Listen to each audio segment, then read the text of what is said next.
تو اس حدیث سے پتہ چلتا ہے کہ ہماری جو ڈیلی کی ایکٹیویٹی ہے، مریضوں کو دیکھنا، بات کرنا، علاج کرنا اور اس طرح سے، اس میں بھی دین نے کتنا بڑا اجر رکھا ہے. اور اگر ہمیں علم ہے ان چیزوں کا تو ہم یہ روزانہ کتنی بڑی ایک اجر اور ثواب کما سکتے ہیں. اور اگر اس کا علم نہیں ہے تو ہم اس سے کہیں محروم نہ رہ جائیں. اس میں اور کچھ ایک اور حدیث ہے کہ تم میں سب سے اچھا وہ ہے جس کا اخلاق سب سے اچھا ہے. تو یہاں آدمی کے اچھا ہونے کا اور اس کے ایمان کے زیادتی ہونے کا اخلاق کا بتایا گیا ہے. اس حدیث کے الفاظ مفہوم یہ ہے کہ جس کے جتنے اخلاق اچھے ہیں اتنا ہی وہ ایمان میں زیادہ اچھا ہے. تو اس سے بھی ہمیں اپنے اخلاق کو سدھارنے اور اخلاق کو بہتر سے بہتر بنانے کی اہمیت کا پتہ چلتا ہے. آگے میں صرف آپ کے ساتھ شارٹ میں شیئر کروں گا کہ ایک مسلمان اچھے ڈاکٹر کی کوالٹیز کیا کیا ہونی چاہیے، کیا کیا چیزیں اس میں ہیں. اس میں سب سے پہلے جو ہے وہ تقویٰ ہے. نمبر 1 تقویٰ. تو تقویٰ یہ ہو گیا کہ آدمی جو بھی کام کر رہا ہے، میں اپنے پیشنٹ کے ساتھ ہوں، سامنے کوئی ہے یا نہیں ہے، لیکن مجھے یہ احساس ہے کہ میرا رب مجھے دیکھ رہا ہے، میری ہر ایک ایکٹیویٹی ریکارڈ ہو رہی ہے اور مجھے اس کا کل اپنے رب کے سامنے حساب دینا ہے. اگر میں اچھا کر رہا ہوں تو مجھے اللہ اجر دے گا، اور اگر میں غلط کر رہا ہوں، اس کے احکام کی خلاف ورزی کر رہا ہوں، تو کل مجھے اللہ سبحانہ و تعالیٰ کے سامنے اکیلے حساب دینا ہے. اور اگر یہ احساس ہے تو وہ بڑا پھونک پھونک کے قدم رکھے گا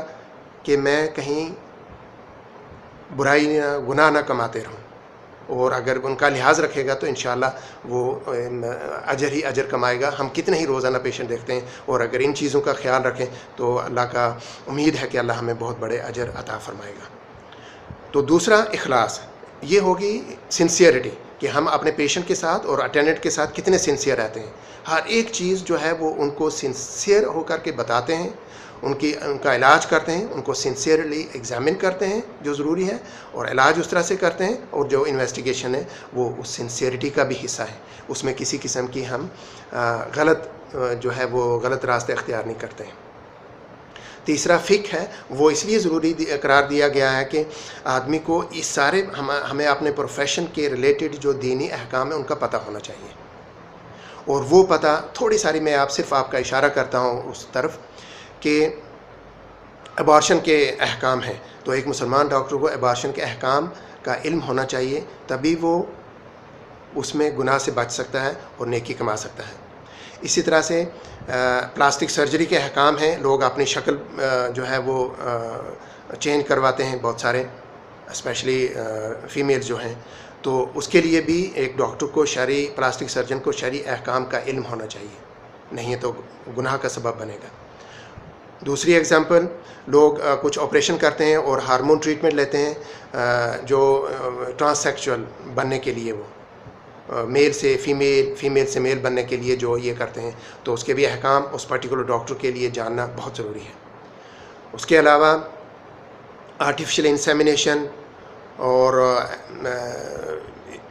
آرٹیفیشل انسیمینیشن یا اس طرح کے ایکسٹرا ویجائنل فرٹیلائزیشن جو ہے، ان کے احکام بھی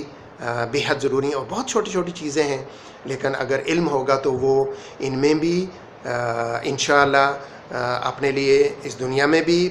کمائی کرے گا، اور آخرت کی کمائی کا بھی یہی چیزیں اس کے لیے آخرت کی کمائی کا سبب اور ذریعہ بنیں گی.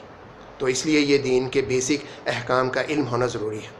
اس کے علاوہ چوتھے نمبر پہ دعویٰ ہے کہ دعویٰ پھر یہ بھی ایک ڈاکٹر جو ہے وہ جب بھی موقع ملتا ہے تو وہ دین کے احکام ان کو بتاتا ہے، یا کوئی غلطی ہیں تو وہ کریکٹ کرتا ہے. تو یہ بھی انشاءاللہ اجر کا ثواب بنتا ہے دعوت کے تھرو. پانچویں نمبر پہ امانت ہے. امانت دار ہوتا ہے ڈاکٹر. جو مریض جس طرح کی بھی انفارمیشن ڈاکٹر کا اپنے ڈاکٹر کے ساتھ شیئر کرتا ہے، وہ حتی الامکان کوشش کرتا ہے کہ اس کی انفارمیشن لیک نہیں کرتا ہے. اور جہاں کوئی خاص، وہی پھر بھی اگر شرعی علم ہوگا تو کہاں اس کو وہ لیک کرنا ہے اور کہاں نہیں لیک کرنا ہے، یہ بھی اس کا علم ہوگا. اور اگر جہاں اس کے لیے لیک کرنا شرعی طور پر جائز ہے وہاں وہ لیک کر سکتا ہے، ادروائز نہیں کرنا چاہیے اس کو۔ اس کے بعد اتقان، ایکسیلنس، تو یہ بھی ایک دین کا مطلوب ہے کہ جو ڈاکٹر ہے وہ اپنے پروفیشن میں ایکسپرٹ ہونے کی لگاتار کوشش کرتا رہے، up to date knowledge, up to date information, اور اپ ٹو ڈیٹ رہے اس پرٹیکولر اپنی اسپیشلٹی کے حساب سے، اور یہ بھی دین سے طلب کرتا ہے ہمارا دین ہم سے یہ۔ اور پھر لاسٹ میں ہے، جیسے پہلے حدیث میں نے آپ سے سنائی کہ حسن خلق،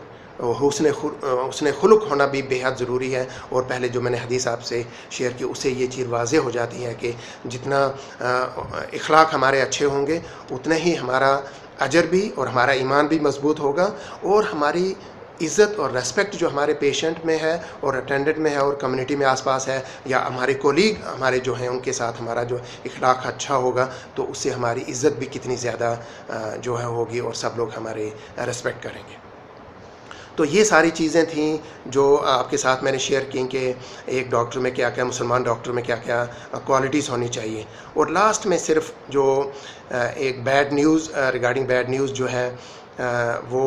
کس طرح سے یہ کرنی چاہیے، اور یوزولی آنکولوجی میں تو یہ چیز آئے دن لگی رہتی ہے کہ بیڈ نیوز جو ہے وہ بریک کرنا بھی وہ بھی ایک آرٹ ہے، اور وہ آرٹ بھی شرعی حدود کے اندر رہ کر کے بریک کرنا چاہیے، بتانا چاہیے، اور خاص کر یہ ایسے مریض کے لیے کہ جس کو ہمیں پتہ ہے کہ وہ شاید اب زیادہ دیر تک زندہ نہیں رہے گا، اور اس کو جھوٹی دلاسے دیتے رہنا اور یہ بتاتے رہنا کہ تمہیں تو کچھ نہیں ہوگا، تم بالکل کافی عرصے تک زندہ رہو گے، تو یہ شرعی حساب سے اس لیے اچھا نہیں ہے کہ اگر ہمیں پتہ ہے کہ یہ پیشنٹ کی جلدی موت ہونے والی ہے اور اس کو کسی بہت اچھے اور احسن طریقے سے اس کو یہ چیز اگر کنوے کر دیں تو وہ اپنی جتنی بھی شرعی ذمہ داریاں ہیں وہ پوری کر لے گا، اور پھر یہ ایک ونڈو پیریڈ ہوگا اس کے لیے اللہ سے معافی مانگنے کا، اپنے گناہوں کی معافی مانگنے کا، اور جو بھی وہ اس ٹائم نیک اعمال کر سکتا ہے وہ کرنے کا، اور ہو سکتا ہے یہی اس کے لیے جنت میں جانے کا ذریعہ بنے، اور اپنے گناہوں کی بخشش کا اور زیادہ نیک اعمال کمانے کا، اور پھر جنت میں جانے کا ذریعہ بنے۔ اور اس ذریعے میں اگر ہم اخلاص کے ساتھ رہے ہیں تو اللہ ہمیں بھی اجر دے گا، اور اگر ہم اس میں کوتاہی کریں گے تو کہیں ہمیں ڈر رہنا چاہیے کہ ہم اللہ کے ہاں اس کا ہمیں حساب کتاب نہ دینا پڑے، اور ہمیں وہاں نادانی اور پچھتاوا ہو۔ اللہ سے دعا ہے کہ اللہ ہمیں نیک اعمال کرنے کی ہمت اور توفیق دے، اور ہمارے لیے دنیا میں بھی بہتری اور آخرت میں بھی بہتری کا ذریعہ بنائے۔ اور لاسٹ میں صرف ایک چیز کہہ کر کے میں چاہتا ہوں کہ وہ چیز میں آپ سے شیئر کروں کہ نیکی کو کبھی بھی چھوٹی نہیں سمجھنا چاہیے۔ چھوٹی سے چھوٹی نیکی بھی ہمیں نہیں پتہ ہے کہ اللہ کو وہ کتنی پسند آئے اور وہی ہمارے لیے جنت کا ذریعہ بنائے، اور برائی، چھوٹی سے چھوٹی برائی کو بھی ہمیں اگنور نہیں کرنا چاہیے۔ ایسا نہ ہو کہ وہی برائی اللہ ہم سے ناراضگی کا سبب بنے اور ہمارے لیے کل بے حدی رسوائی اور ضلالت اور عذاب کا ذریعہ بنے۔ اس لیے ہمیں کوشش کرنی چاہیے جہاں بھی نیکی ملے اس کو لے لو، اور جہاں برائی لگے اس کو چھوڑ دو، اور اسی میں برائی کے چھوڑنے میں بھی نیکی ہے، تو دونوں سائڈ سے نیکی کرنے میں نیکی اور برائی کو چھوڑنے میں بھی نیکی۔ تو اللہ سے دعا ہے کہ ہمیں زیادہ سے زیادہ نیکیاں اکٹھا کرنے کی ہمت اور توفیق دے، اور جو ہماری ڈیلی ایکٹیویٹی ہے، پروفیشنل ایکٹیویٹی، اسی میں ہمیں دنیا کی بھی بھلائی تو ہے اور آخرت کی بھی بھلائی ہمارے لیے رکھے۔ اللہ سے دعا ہے کہ یہ بات کرنے میں اگر میں کوئی غلطی ہو تو اللہ مجھے معاف کرے، اور جو اچھائی ہے وہ آپ تک پہنچانے میں میری مدد کرے، اور اس میں آپ کے لیے بھی بھلائی اور میرے لیے بھی اللہ بھلائی رکھے۔ السلام علیکم ورحمۃ اللہ وبرکاتہ۔